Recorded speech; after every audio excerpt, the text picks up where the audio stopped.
स्वागत है आपका हमारे YouTube चैनल PSC एक्सीलेंस में। इससे पहले जो हमारी चीज़ें हो गई थी, ऐसे हमको तो शुरू करना है यहाँ पे मौर्य अशोक के काल से, बट ये है कि इससे पहले जो स्लाइड हो चुकी थी वो आप एक बार देख लो।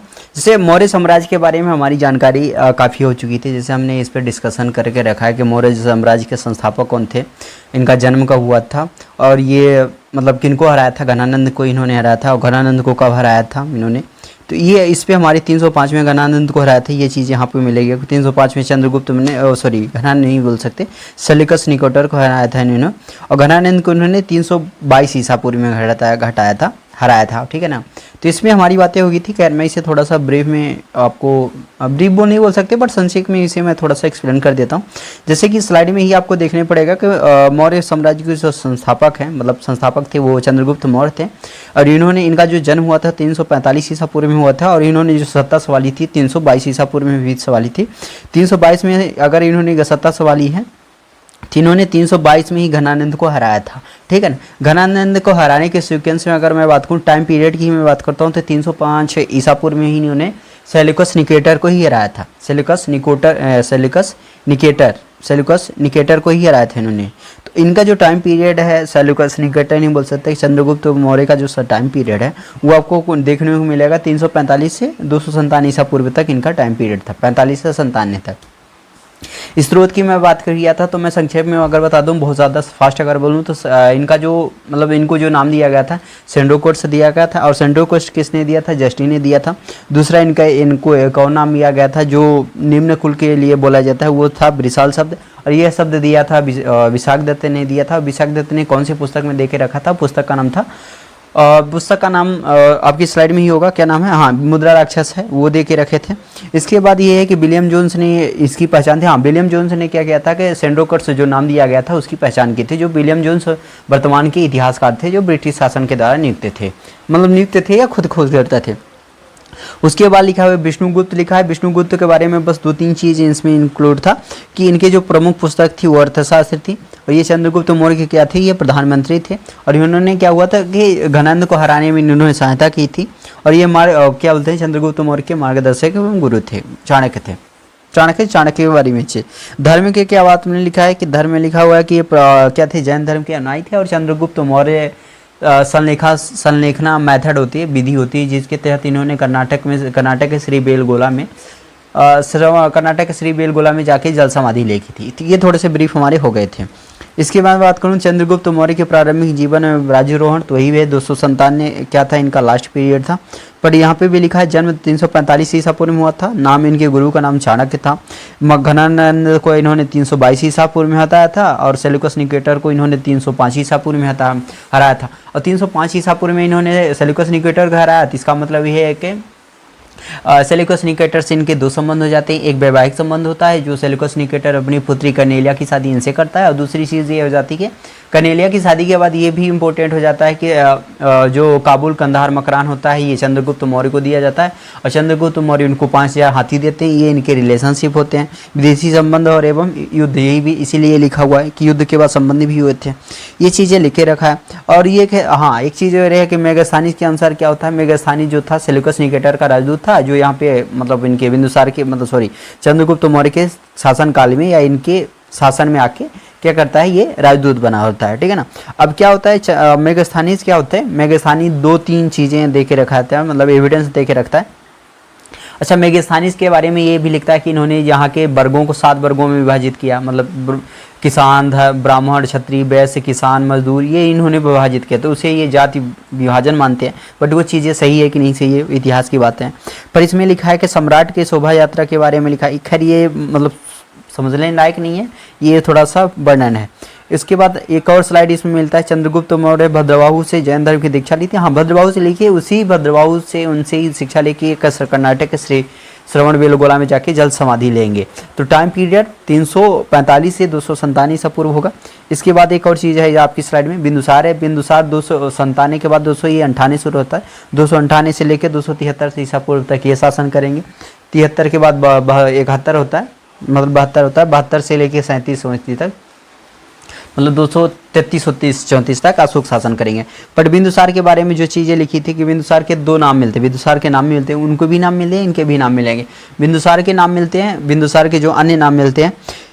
खैर स्लाइड में आपको लिखेगा बिंदुसार का जो मतलब चंद्रगुप्त मौर्य का उत्तराधिकारी होगा बिंदुसार, जो 299 ईसा पूर्व में गद्दी बैठता है। और उपाधि की मैं बात करूँ तो ये उपत्र मित्रघात की उपाधि धारण करता है। मतलब ये क्या होते हैं, बिंदुसार उपाधि धारण करते हैं। धार्मिक आस्था की मैं बात करूँ, अजीबक संप्रदाय के धार्मिक आस्था पे थे।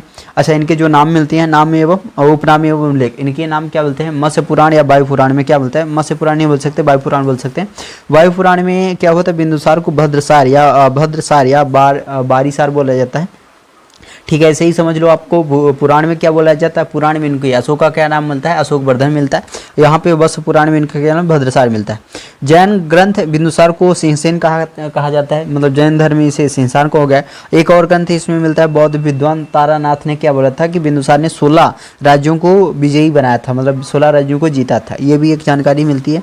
विदेशी नीति और राजनीति संबंध की बात करूँ तो जैसे विदेशी नीति एवं संबंध उनके थे, क्या नाम था उनका, चंद्रगुप्त मौर्य के थे। ठीक है, इन्हीं का समय, उनके समय पे क्या होता है, उनके समय से पे सेल्यूकस निकेटर आए थे। इनके टाइम पे एक राजा आएगा जिसे नाम है एंटियोकस बोला जाता है। उनके स्थान पर एक राजदूत था जिसे मेगास्थानी बोला जाता है। इनके टाइम पर एक राजदूत आएगा जिसका नाम डायमेकस था। और उनके समय के जो इतिहासकार थे, उनके समय पे मतलब उनके समय पे एक इतिहासकार थे, उनका नाम क्या था, सॉरी इसमें इतिहासकार जस्टिन था। पर इनके टाइम पे, जस्टिन के बाद विलियम जोन्स भी थे। इनके टाइम के जो इतिहासकार हैं स्ट्रोब हैं, जैसे इसमें लिखा है स्ट्रैबो हैं, स्ट्रोबे इनके बारे में जानकारी लिखते हैं। तो बिंदुसार ने एंटियोकस फसरम से मदीना 2 माह हो जाता है, मदिरा और सूखी और दार्शनिक भेजने का ये क्या करते हैं, प्रार्थना करते हैं। ठीक है, इसके बाद इसमें क्या लिखा हुआ है, बिंदुसार और विद्रोह एवं शासन। विद्रोह एवं शासन के बारे में 2 चीज़ लिखा है कि बिंदुसार अपने पुत्र सुसीमा और अशोक को मगध नहीं बोल सकते, मगध के जो ये राजा थे, इन्होंने पश्चिमोत्तर बोल सकते हैं, मतलब सिंधु वाले क्षेत्र में युद्ध जो विद्रोह होता है, उस विद्रोह को दबाने के लिए सुसीमा अपने पुत्र और अशोक को भेजते हैं, जिसमें अशोक सफलता पाता है। और इसी में ये भी लिखा हुआ है कि बौद्ध ग्रंथ है, बौद्ध ग्रंथ में क्या लिखा, बौद्ध विद्वान बोलते हैं। बौद्ध विद्वान कौन थे, तारानाथ ने। तारानाथ जी ने ये बताया कि जो बिंदुसार था वो 16 महाजनपद को। तो हमारी बातें हो रही थी अशोक के बारे में। जैसे अशोक के बारे में क्या लिखा होगा, अशोक का जो टाइम पीरियड लिखा है वो लिखा होगा आपकी स्लाइड में 273 से लेके 233 तक, 33 नहीं बोल सकते, 232 ईसा पूर्व तक इनका वो होता, क्या बोलते हैं, टेन्योर था। इसमें 2-3 चीज़ें आपको मिलेगी। इनका जो नाम मिलता है, नाम क्या मिलता है इनका, क्या नाम एवं संध्या लिखी है। तो नाम में क्या लिखा है, अशोक के विभिन्न अभिलेख में विभिन्न नाम मिलते हैं। जैसे मैं बात करूँ पुराण में इनका नाम मिलता है, अशोक वर्धन मिलता है। पुराण के बाद एक और जो है मस्की हो गया, मस्की के बाद गुर्जरा हो गया, गुर्जर के बाद उड़े गोलेम हो गया, उड़े गोलम के बाद नेतुर हो गया। इस अभिलेख में क्या होता है, इनका नाम क्या मिलता है, अशोक मिलता है। ओरिजिनल नाम इन अभिलेख में मिलता है। ठीक है, गुर्जरा अभिलेख में अशोक प्रियदर्शनी मिलता है, पर उससे हम बोलते हैं कि अशोक ही मिलता है।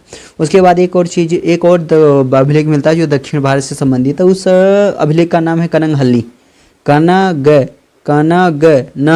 कनगनहल्ली। कहाँ पे है, कर्नाटका में है। कर्नाटका के किस उसमें स्थान पे है, गुलबर्ग में है। ठीक है ना। तो उसमें क्या लिखता है, अशोक को मिलता है रंडो अशोक का मतलब होता है राजा अशोक। इसके बाद एक और एक और अभिलेख मिलता है, मतलब स्थान है जहाँ पे अशोक का नाम मिलता है। इस अभिलेख में क्या होता है, चंद्रगुप्त अशोक स्वयं को क्या बोलता है, मगध का राजा बोलता है। और इस अभिलेख का क्या नाम है, भब्रू अभिलेख। क्या बोलते हैं, भब्रू, या इसमें लिखा है भब्रू अभिलेख। क्या होता है, इसमें मगध का राजा अशोक स्वयं को बोलता है। और एक और अभिलेख है, जैसे अभिलेख में बोल सकते हैं पुराण है, पुराण में क्या बोलता है, अशोक स्वयं को, अशोक का जो नाम मिलता है अशोक वर्धन। जैसे भब्रू अभिलेख का यहाँ पे आपको स्लाइड में देखने को मिला, भब्रू का जो संबंध है, भब्रू शिलालेख का जो संबंध है वो क्या मिलता है, राजस्थान में। ठीक है ना। तो आप ये देख सकते हो। उसके बाद क्या लिखा हो, इतिहास के बारे में वर्णन लिखा है। इतिहास के बारे में क्या वर्णन लिखा है, इतिहास के बारे में ये वर्णन लिखा हुआ है कि जो इसके बारे में, मतलब इनके बारे में जो जानकारी लिखा है, अशोक के बारे में जो भी जानकारी हमको मिलती है, अशोक के बारे में हमको जानकारी मिलती है प्रमुख शिलालेख, अभिलेख, गुहालेख से।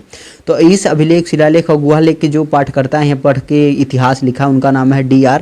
भंडारकर। तो D.R. भंडारकर ने इन्हीं इतिहास, गुहालेख और मतलब इतिहास हो गए, जो इतिहास लिखा है, तो शिलालेख, अभिलेख और गुहालेख के बेस्ट पे लिखा है। ठीक है ना। अभी मैं बात करूँ इनकी जो कलिंग युद्ध है, अभी कलिंग युद्ध लिखा है, तो कलिंग युद्ध के बारे में जो जानकारी हमको मिलती है, मतलब कलिंग युद्ध के बारे में जो जानकारी हमको मिलती है, और ये युद्ध कब हुआ था, 261 ईसा पूर्व में। अब सपोज करो ये सीक्वेंस कैसे चढ़ा है। सुखी वंश ऐसा चला है कि 273 से लेकर 232 तक इनका शासन होता है। और इन्हीं बीच में क्या होता है कि ये 261 में क्या होता है, ये एक युद्ध करते हैं जिसका बोला जाता है कलिंग युद्ध। और कलिंग युद्ध के बारे में हमको क्या जानकारी मिलती है कि कलिंग युद्ध में जानकारी ये मिलती है, मतलब कलिंग युद्ध के बारे में जानकारी हमको कहाँ मिलती है, तो अशोक के 13वें शिलालेख में, 13वें शिलालेख। और 13वें शिलालेख में जो मिलता है यहाँ पे है 13वें शिलालेख में क्या लिखा है कि मतलब शिलालेख ही है, 13वें शिलालेख में क्या लिखा हुआ है कि कलिंग युद्ध का वर्णन अशोक ने किया है। इसमें कलिंग युद्ध का वर्णन है। दूसरा अशोक के हृदय परिवर्तन के बारे में जानकारी है। तीसरा ये है कि यवन राजाओं के नाम का वर्णन है। और चौथा ये है कि धर्म प्रचारकों के बारे में क्या हो जानकारी लिखा है, मतलब इसमें लिखा है। तो 13वें शिलालेखों के बारे में आपको जानकारी हो गई है। इसके बाद क्या लिखा हुआ है इसमें कि अशोक 8वें वर्ष कलिंग मतलब अपने शासन के 8वें वर्ष में कलिंग की युद्ध करता है, ठीक है ना। इसके बाद इसमें ये और भी लिखा होगा कुछ, खैर मैं आपकी स्लाइड को पढ़ के दिखा देता हूँ। अशोक ने अपने अभिषेक के 8वें वर्ष में कलिंग पर युद्ध किया था, मतलब आक्रमण किया था। फिर कलिंग की राजधानी तोसली पर अधिकार जमाया था।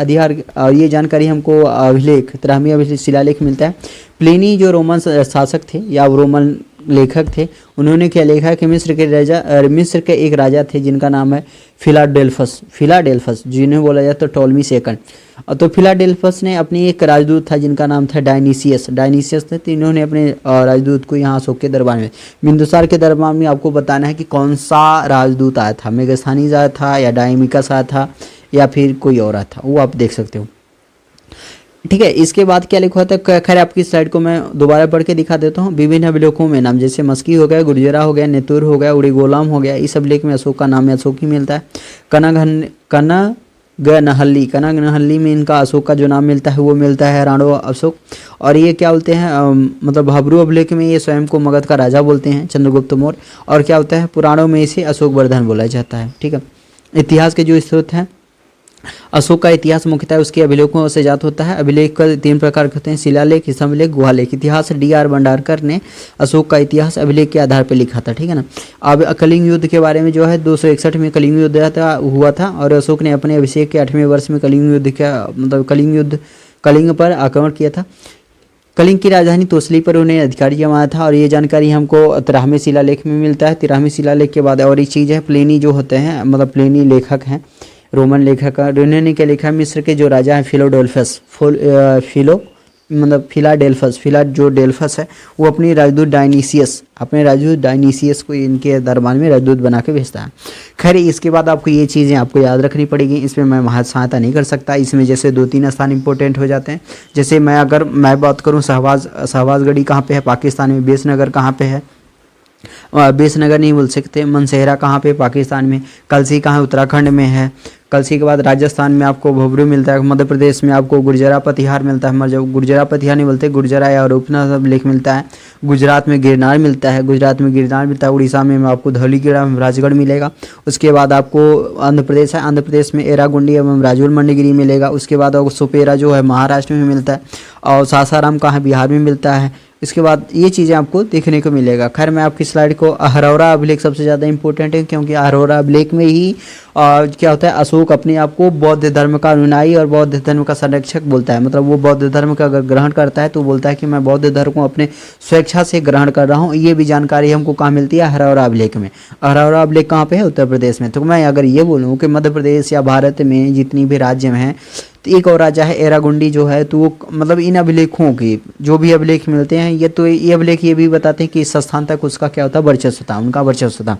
बट ये कि आपको याद रखना चाहिए, जैसे मैं पाकिस्तान के 2 शहर हैं उनको आप छोड़ दो, शहबाजगढ़ी और मनसेहरा को आप छोड़ दो। उत्तर प्रदेश में कौन पाया जाता है वो आपको बताना पड़ेगा। अहरौरा मिलता है कि सासाराम मिलता है, कौन सा मिलता है। उत्तर प्रदेश के बाद आपको राजस्थान का पता चले, राजस्थान में कौन मिलता है, सासाराम मिलता है या भ्रूट मिलता है, मतलब भाब्रूट मिला या भाब्रू बैराट उसे बोला जाता है, वो मिलता है। राजस्थान के बाद आता है मध्य प्रदेश में कौन मिलता है, रूपनाथ मिलता है, सुपेरा मिलता है, ठीक है ना। मध्य प्रदेश के बाद वो मिलता है महाराष्ट्र में कौन सा मिलता है, सुपारा मिलता है कि धौलीगढ़ एवं जौगढ़ मिलता है। तो जो फिर ठीक है फिर धौलीगढ़ जौगढ़ का संबंध किससे, गुजरात से, उत्तराखंड से। फिर कालसी है, कालसी का संबंध किससे, तो खैर मैं आपकी कालसी कहाँ से का संबंध किससे, उत्तराखंड से। आपकी स्लाइड को मैं एक बार अगर पढ़ के दिखा दूँ तो आपकी स्लाइड में लिखा है शहबाजगढ़ी कहाँ पे है, पेशावर पाकिस्तान में है। मनसेहरा कहाँ पे, मनसेहरा हजारा पाकिस्तान में है। कालसी कहाँ है, उत्तराखंड में। गिरनार कहाँ है, गुजरात में। धौलीगढ़ एवं धौली और जौगढ़ ये कहाँ है, उड़ीसा में। एरागुंडी और राजुल मंडगिरी कहाँ पे है, आंध्र प्रदेश में। सुपारा कहाँ है, महाराष्ट्र में। रूपनाथ एवं गुर्जरा कहाँ है, मध्य प्रदेश में। सासाराम है, बिहार में। भबरू कहाँ पे, भबरू वैराट कहाँ पे, राजस्थान में। मस्की, गोविमठ, बम्बगिरी और सिद्धपुरी एक और है, वो कहाँ पे है, कर्नाटका में। अरौरा कहाँ पे, उत्तर प्रदेश में। ये चीज़ें आपको याद रखनी पड़ी। इसके बाद ये भी इंपॉर्टेंट हो जाता है कि प्रमुख जो शिलालेख में उसके बारे में क्या क्या जानकारी है। जैसे मैंने पहले ही बताया थे, 13वें शिलालेख में क्या लिखा हुआ है। 13वें शिलालेख में लिखा हुआ है कि अशोक जो होता है, मतलब अशोक नहीं बोल सकते, हाँ अशोक ही है। 13वें शिलालेख में अशोक के हृदय परिवर्तन, कलिंग युद्ध और 5 यवन राजाओं का वर्णन लिखा हुआ है अशोक शिलालेख में, ठीक है, 13वें में। इसके बाद पहले शिलालेख में क्या लिखा है, पहले शिलालेख में लिखा हुआ है, पहले शिलालेख में आपको मिलेगा पशु बलि की निंदा की गई है, मतलब पशु बलि की जो निंदा मिली है वो 13वें शिलालेख में मिलती है। उसके बाद दूसरे शिलालेख में क्या मिलता है, चिकित्सा के बारे में। चिकित्सा का क्या मतलब है, चिकित्सा का मतलब ये होता है कि पशु चिकित्सा एवं पशु चिकित्सा और एक और चिकित्सा, उसका क्या मिलता है, मनुष्य चिकित्सा का वर्णन के दूसरे में मिलता है। तीसरे में क्या मिलता है, राजा आदेश देता है कि हर एक राजकीय अधिकारी हर एक 5 वर्ष में जाएंगे और धार्मिक उपदेश देंगे, धार्मिक नियमों का उल्लेख करेंगे। चौथे में है 2 धर्म लिखे हुए हैं, भेरी घोष एवं धर्म घोष के बारे में वर्णन है। पश्चिमी में क्या लिखा हुआ है, पश्चिमी में लिखा हुआ है कि पश्चिमी में लिखा है मतलब धर्म महामात्रों की नियुक्ति की है। और ये धर्म महामात्रों क्या होते हैं कि जो गुफा उसने प्रदान करके, मतलब अशोक ने जो गुफा प्रदान करके रखा है, जैसे 2-3 गुफा उन्होंने दे के रखा है। बर्बर की पहाड़ियों में 3 गुफा बना के देते हैं उन्होंने। एक क्या बोलते हैं, सुदामा गुफा होता है, एक विश्व झोपड़ी होता है, एक चौपार होता है, एक कर्ज होता है, ये जो होते हैं इसमें। और इसी में इन्होंने क्या कहते हैं, धर्म महामंत्रों का नियुक्त करते हैं जो साधुओं को क्या कहते हैं, संरक्षण करते हैं। 6वें में क्या लिखा हुआ है, 6वें में आत्मनियंत्रण लिखा हुआ है। 7वें में क्या लिखा है, अशोक की तीर्थ यात्राओं का वर्णन लिखा हुआ है। 8वें में, 9वें, 7वें 8वें में है। 9वें में क्या लिखा हुआ है, सच्ची भेंट एवं सच्चे शिष्टाचार का महत्व लिखा हुआ है। 10वें में क्या लिखा है, आदेश, राजा एवं अधिकारी हमेशा प्रजा के हित सोचेंगे। 10वें, 11वें में वही धर्म की व्याख्या हुआ है। 11वें में धर्म की व्याख्या, 12वें में स्त्री महामंत्रों का नियुक्ति किया जाना है। 13वां आपको पता ही है कलिंग युद्ध है। 14वां आपको याद होना चाहिए कि उसमें क्या होता है, जनता को धार्मिक जीवन बिताने के लिए प्रेरित किया गया है। इसके बाद मैं आता हूँ आपकी नेक्स्ट स्लाइड में। खैर मैं थोड़ा सा अगर रेस्ट ले लूँ,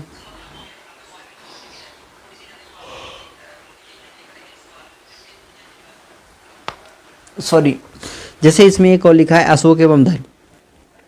अब अशोक एवं धर्म के बारे में 2 चीज़ें इंपॉर्टेंट है। मगध जो अशोक था, प्रारंभ में अशोक कौन थे, ब्राह्मण धर्म के अनुयायी थे। ब्राह्मण धर्म के अनुयायी थे, इसका मतलब ये है कि हमको ब्राह्मण धर्म के बारे में जो जानकारी मिलती है वो किस में मिलती है। तो कल्लड़ की राजतरंगणी में क्या लिखा हुआ है कि अशोक शैव धर्म का वो था, उपासक था, ठीक है ना। उसके बाद उन्होंने क्या किया कि उसके बाद उन्होंने 2 बौद्ध विद्वानों से मुलाकात भी, जिससे उन्होंने प्रभावित होकर बौद्ध धर्म का ग्रहण किया था। उन दोनों लोगों में एक व्यक्ति का नाम है उपगुप्त। उपगुप्त क्या होते हैं, को उनको बौद्ध धर्म की शिक्षा देते हैं। कौन से बौद्ध धर्म की शिक्षा देते हैं, उपगुप्त क्या होते हैं, बौद्ध धर्म की शिक्षा देते हैं। किसको, अशोक को। बौद्ध धर्म के बारे में जो मतलब बौद्ध धर्म से प्रभावित होने का जो मेन कारण था, वो एक और विद्वान थे, बौद्ध विद्वान थे, मतलब बौद्ध विद्वान थे, उनका नाम है निर्ग्रोध। निर्ग्रोध से इन्होंने प्रभावित होकर बौद्ध धर्म का अपनाया था, बौद्ध धर्म को अपनाया था। इसी में आपको एक और चीज़ें मिलती हैं कि उपगुप्त ने उनको फिर इसमें लिखा है अरोरा अभिलेख में स्पष्ट घोषणा की गई कि अशोक व्यक्तिगत रूप से बौद्ध धर्म का अनुयायी बनते हैं, ठीक है ना। इसकी और चीज़ है अशोक की तीर्थ यात्राएं। अशोक की तीर्थ यात्रा में 2 चीज़ें मेंशन है कि पहली जो तीर्थ यात्रा है वो अशोक की तीर्थ यात्रा में 2-3 चीज़ इंपॉर्टेंट है कि 10वें वर्ष, अपने शासन के 10वें वर्ष। अब ये बताओ, अपने शासन के 8वें वर्ष में उन्होंने कलिंग का युद्ध किया था और अपने ही शासन के 10वें वर्ष उन्होंने क्या किया कि अपने शासन के 10वें वर्ष उन्होंने बोध गया की यात्रा की। फिर 12वें वर्ष में उन्होंने एक और स्थान की यात्रा की थी, उसका नाम है निगाली सागर का यात्रा की। उसके बाद एक और चीज़ है 20वें वर्ष में लुम्बिनी की यात्रा की। लुम्बिनी जो महात्मा बुद्ध का जन्म से संबंधित है। इससे पहले एक और स्थान था जो जहाँ पे उन्होंने यात्रा की थी, उस स्थान का नाम है लुम्बिनी नहीं नाम था, उसका नाम था बोधगया। बोधगया में महात्मा बुद्ध को क्या हुआ था, ज्ञान की प्राप्ति हुई थी, और लुम्बिनी में महात्मा बुद्ध का क्या हुआ था, उनका वहाँ पे जन्म हुआ था। तो ये 2 स्थानों पर उन्होंने क्या किया था, यात्रा की थी, ठीक है ना। वो चीज़ें भी इसमें आपको देखने को मिलेगा। खैर मैं आपकी दूसरी स्लाइड में आता हूँ, मतलब दूसरी पैराग्राफ में आता हूँ। उसमें क्या लिखा हुआ, अशोक की तीर्थ यात्रा। अशोक की तीर्थ यात्रा होगी। अशोक के जो आजीवक संप्रदाय थे, अशोक के जो आजीवक संप्रदाय थे उसके बारे में भी जानकारी दी गई है। अशोक के आजीवक संप्रदाय के बारे में 2-3 चीज़ें आपको याद रखनी चाहिए। आजीवक संप्रदाय के बारे में यह है कि बराबर की पहाड़ियों को अशोक ने कटवा के आजीविक संप्रदाय के लिए गुफा के तैयार की थी। और उस गुफा के जो नाम थे कर्ज था, चौपार था, फिर कर्ज था, चौपार था, सुदामा था और एक और था, सुदामा था एक और, विश्व झोपड़ी है, ठीक है। इसके बारे में भी जानकारी दी गई। इसके अतिरिक्त तो और भी ये जानकारी दी गई है कि अशोक, मतलब अशोक जो थे, अशोक एक पुत्र थे जिनका नाम था दशरथ था। और वो दशरथ क्या थे तो वो आजीविक संप्रदाय को एक गुफा दान की थी और उस गुफा का नाम है नागार्जुन गुफा, ठीक है ना। और ये जो 7वें स्तंभ लेख में आजीविकों के उल्लेख है, किसमें? 7वें अभिलेख में। ये बताओ 7वें अभिलेख में तो ये इनका वर्णन है, ठीक है ना। एक और चीज़ें मुझे ये लगता है 7वें अभिलेख, 7वें 8वें शिलालेख में क्या है, 7वें और 8वें शिलालेख में क्या लिखा हुआ है, अशोक की तीर्थ यात्राओं का वर्णन है, वो चीज़ इसी से वर्णन है, ठीक है। उसके बाद मैं आता हूँ आपकी ही स्लाइड में आता हूँ कि महामंत्रों को आजीविकों के हितों के लिए ध्यान रखने का आदेश दिया गया था। महामंत्रों के होते हैं, महामंत्रों वो व्यक्ति होते हैं जो अशोक के द्वारा धम्म महामंत्रों की नियुक्ति किया था। अच्छा एक चीज़ बताओ, धम्म महामंत्रों की नियुक्ति किस अभिलेख में की गई है या किस अभिलेख में है या शिलालेख में है? पहले, दूसरे, तीसरे, चौथे, पांचवें धम्म अभिलेख के बारे में तो आप देख लो देख लो कि मतलब ये आप देख लो यहाँ पे धर्म क्या लिखा है यहाँ पे, चौथे या पांचवें में होगा। धर्म महामंत्रों की नियुक्ति किस में है? पांचवें में है। ये चीज़ है, मैं थोड़ा सा जल्दी फास्ट हूँ क्योंकि ये बहुत बड़ा है, अगर मैं इसको बढ़ाता जाऊँगा तो बहुत ज़्यादा। इसमें जो सबसे इम्पोर्टेंट है आपको याद रखना चाहिए, दुर्गपाल क्या होता है? सेना का सामान संभालने वाला क्या होता है? दुर्ग रक्षक होता है। दंडपाल क्या होता है? सेना का सामान संभालने वाला मंत्री परिषद अध्यक्ष होता है। फिर नायक क्या होता है? नगर नक्शा का होता है। व्यवहारक क्या होता है? प्रमुख न्यायाधीश होता है। अपौर क्या होता है? नगर का कोतवाल होता है। प्रदेष्टी कौन होता है? प्रदेष्टी वह व्यक्ति जो कमिश्नर होता है। प्रशस्ति का होता है कारागार का अध्यक्ष होता है। और फिर आप समाहर्ता क्या होता है? आय संग्रह करता है। और ये आपको याद करना पड़ेगा, सबसे ज़्यादा इम्पोर्टेंट यही है। इसके बारे में हम आगे बात कर लेंगे, तो ये पहले तो ये आपको याद रखना पड़ेगा। अशोक के बौद्ध धर्म का प्रचार, अशोक और बौद्ध धर्म का प्रचार, इसमें महात्मा बुद्ध का प्रचार है। इसमें अशोक ने अपने पुत्र महेंद्र और पुत्री संघमित्रा को श्रीलंका भेजा था, वो भी बुद्ध धर्म के प्रचार के लिए। और ये क्या तो बौद्ध परंपरा के अनुसार अशोक ने 84 बौद्ध स्तूपों का निर्माण कराया था, ठीक है। बौद्ध परंपरा के अनुसार 84,000 स्तूपों का निर्माण का था। शिलालेख और लिपियों की मैं बात करूं तो शिलालेख और लिपियां, शिलालेख होता है भारत में शिलालेख का प्रचलन सबसे पहले अशोक के काल में हुआ था। जैसे ही जुलूस निकालने का जो प्रथा थी वो कहाँ पे चालू होती है? वो आपके अशोक में नहीं मिलते, अशोक नहीं बोल सकते, और वो मतलब क्या मिलता है वहाँ पे? जुलूस निकालने का जो सीक्वेंस है वो मिलता है आपके वहाँ पे महात्मा बुद्ध के, ठीक है ना। महात्मा बुद्ध के बाद मैं बात करूं, इसमें शिलालेख लिखा है और लिपियां की मैं बात करूं तो ये 2-3 लिपि ज़्यादा इंपॉर्टेंट हो जाती है। जैसे इसमें लिखा है अशोक के शिलालेख में विभिन्न लिपियों का प्रयोग किया है, जैसे ब्रह्म लिपि हो गया, खरुष्टी लिपि हो गया, ग्रीक हो गया, अरमाइक हो गया। अब जो शुरू के 2 चीज़ हैं, लास्ट के 2 हैं ग्रीक और अरमाइक, तो ये आपको कहाँ पे मिलेंगे? ये आपको मिलेंगे अफगानिस्तान में। और ब्रह्मी जो अभिलेख है या लिपियाँ हैं वो कहाँ पे मिलेंगे? जितने भी भारत में लिपियाँ होंगी, मतलब जितने भी भारत में शिलालेख होंगे उसमें ब्रह्म लिपि का उपयोग किया गया। और खरोष्टी जो लिपि है वो दाएं से बाईं ओर लिखी जाती है, दाएं से बाईं ओर लिखी जाती है। खरोष्टी लिपि कहाँ पे मिलती है? पाकिस्तान में मिलेगी। पाकिस्तान के कौन से स्थान में मिलेगी? जो आपने शुरू के पढ़ा है ना कि शहबाजगढ़ी हो गया, मनसेहरा हो गया, वहाँ पे ये मिलेगी, खरोष्टी मिलेगी, ठीक है ना। इसमें तो अब एक चीज़ और ज़्यादा इंपॉर्टेंट हो जाता है कि इनके जो अशोक के शिलालेख थे उनकी जो पहले व्यक्ति पढ़ा था, इनके शिलालेख के खोजकर्ता कौन थे? खोजकर्ता और उसके शिलालेख पर लिखने वाले, मतलब शिलालेख पर इतिहास लिखने वाले डी आर थे, ठीक है ना। फिर इस शिलालेख को पढ़ने वाले प्रथम व्यक्ति कौन थे? जेम्स प्रिंसफे थे, ठीक है ना। तो ये आपकी स्लाइड को देखने को मिलेगा। स्लाइड में क्या लिखा हुआ है? शिलालेख है, स्तंभलेख, गुहालेख लिखा है। तो खोजो शिलालेख है, शिलालेख की जो खोज करता है, खोज हुई थी 750 ईसा पूर्व में पाब्रेटे फेंथोर ने इसकी खोज की थी। और ये शिलालेखों की जो कुल संख्या थी वो 14 थी। और इसी शिलालेख को जो पहले व्यक्ति पढ़ने वाले थे उन व्यक्ति का नाम 1837 में जेम्स प्रिंसफे थे। इसके बाद है स्तंभलेख। स्तंभलेख के बारे में जो जानकारी है, इसकी कुल जो संख्या वो 7 है, जो सभी ब्रह्म लिपि में है। और स्थान और विशेषता, इसमें जो भी स्थान, ये खैर आपकी स्लाइड में जैसे मैं इसी में आ रहा हूँ। जैसे स्तंभलेख है ना, स्तंभलेख की जो लिपि हैं जितने भी भारत में स्तंभलेख में वो 7 हैं। और ये कहाँ पे मिले? भारत में मिले। और इनकी जो भाषा है वो ब्रह्म लिपि है। और स्थान एवं विशेषता यहाँ पे आपको मिलेगी। स्थान में क्या लिखा हुआ है? जैसे प्रयागी, इसमें क्या लिखा हुआ है? प्रयाग स्तंभ, ठीक है ना। सॉरी, जैसे इसमें एक और चीज़ लिखा है, कि जो पहला प्रयाग स्तंभ लेख लिखा, तो पहले कौशाम्बी में, अब इलाहाबाद किले में, अब स्थापित था, ठीक है ना। जैसे प्रयाग स्तंभ लेख कहाँ पे लिखा, पहले कौशाम्बी में था, अब ये इलाहाबाद के किले में है, ठीक है ना।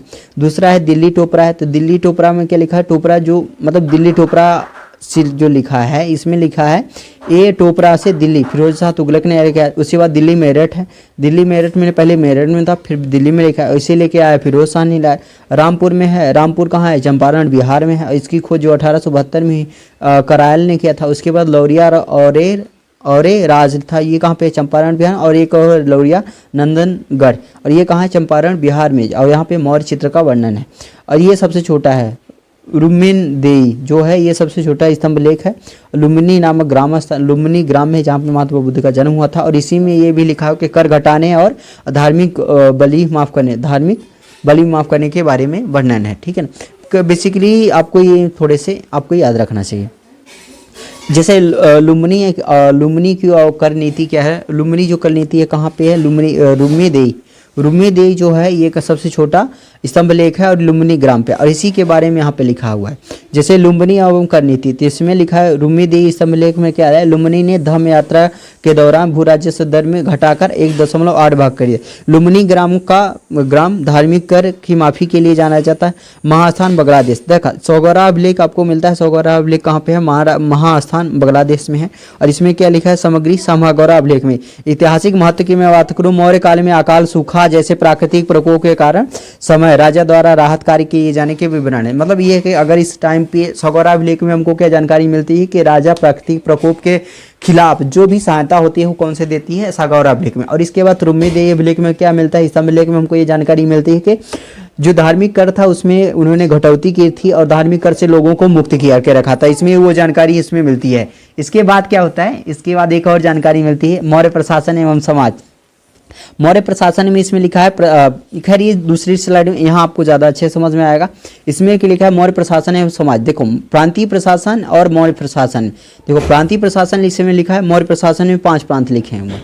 तो ये मैं किसी और स्लाइड में आपको समझा दूंगा, तब तक के लिए आप इसे याद रखो। ये चीज़ें थोड़े से प्रशासनिक है, इसे समझाने के लिए मुझे अच्छे से आपको समझाना पड़ेगा, इसलिए मैं जितना हो सके अभी आप उसे याद करो, रिवीजन करो। रिवीजन इज मोस्ट इम्पोर्टेंट किसी भी चीज़ को आप करने के लिए। तब तक के लिए धन्यवाद। मैं इसे और भी समझाने का प्रयास करूंगा किसी और भी स्लाइड में, क्योंकि प्रशासनिक मैटर है, ठीक है। तब तक के लिए धन्यवाद।